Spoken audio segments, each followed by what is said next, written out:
Digital arrest scam होता क्या है?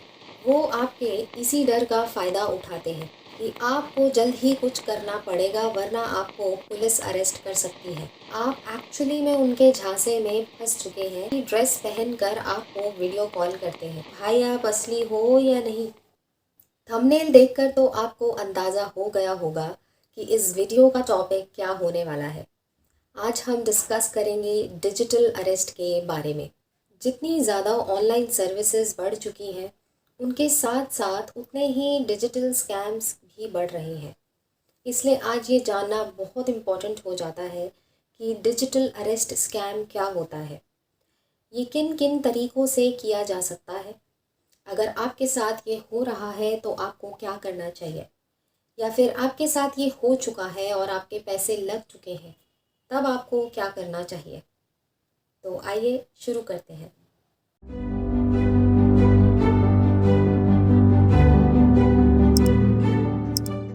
सबसे पहले मैं बात करूंगी कि डिजिटल अरेस्ट स्कैम होता क्या है।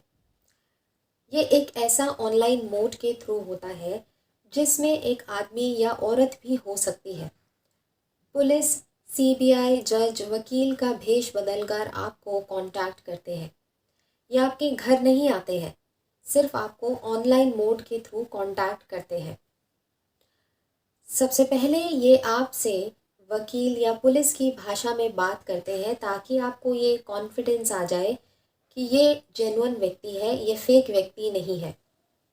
उसके बाद ये आपको बोलेंगे कि आपके खिलाफ एफआईआर हुई है या फिर आपने ड्रग्स का ऑर्डर प्लेस कर रखा है या फिर आपका हाथ किसी इल्लीगल काम को करते हुए पाया गया है या आपके ऊपर कोई इन्वेस्टिगेशन चल रही है। ये सब बोलकर आपको डराने की कोशिश करते हैं।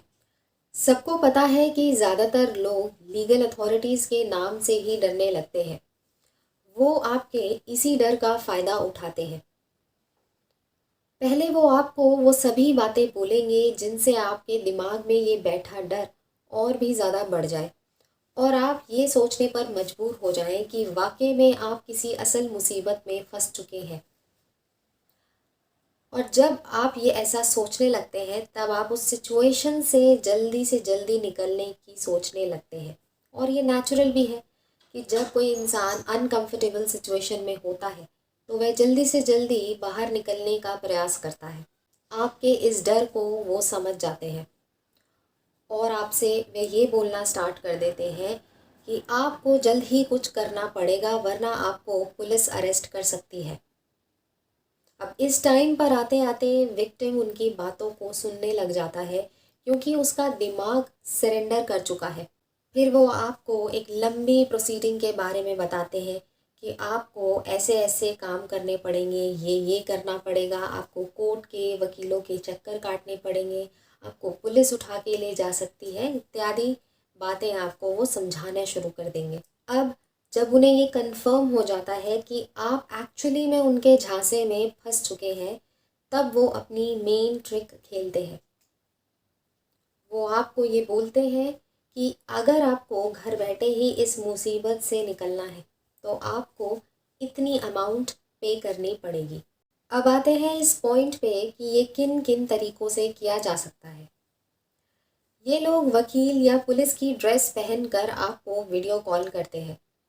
अब ये वीडियो कॉल आपको नॉर्मल फ़ोन कॉल के थ्रू भी आ सकता है, व्हाट्सएप कॉल भी आ सकता है, नॉर्मल ऑडियो कॉल भी आ सकता है, व्हाट्सएप ऑडियो कॉल भी आ सकता है।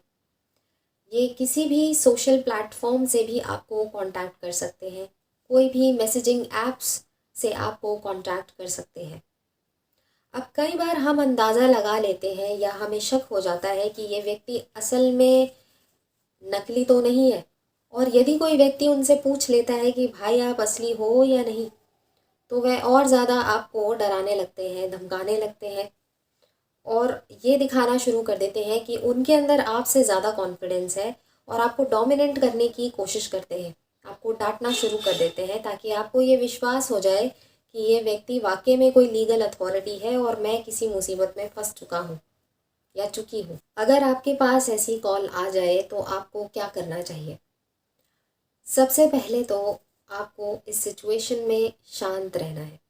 क्योंकि सिर्फ आपके पास अभी कॉल ही आई है, कुछ हुआ नहीं है। तो डरने की बजाय शांत रहना प्रेफर करें, क्योंकि ये लोग डर का ही फ़ायदा उठाते हैं।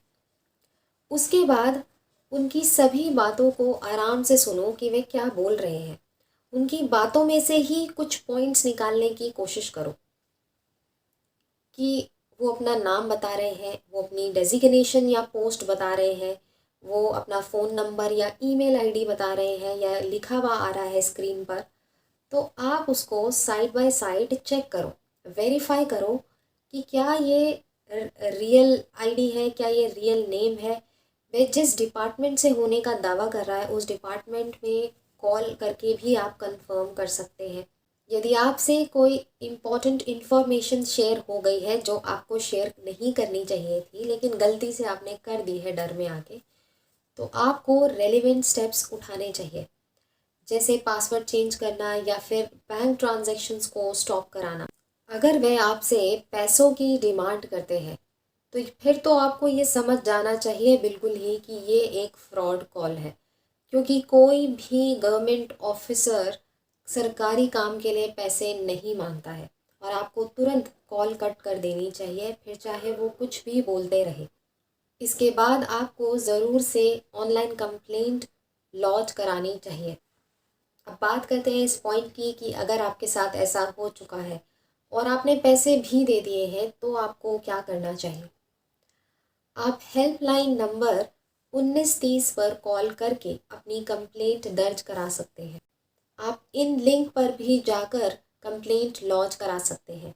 ये दोनों ही लिंक मैंने डिस्क्रिप्शन बॉक्स में मेंशन कर दी है ताकि आपको आसानी हो इसको ओपन करने में।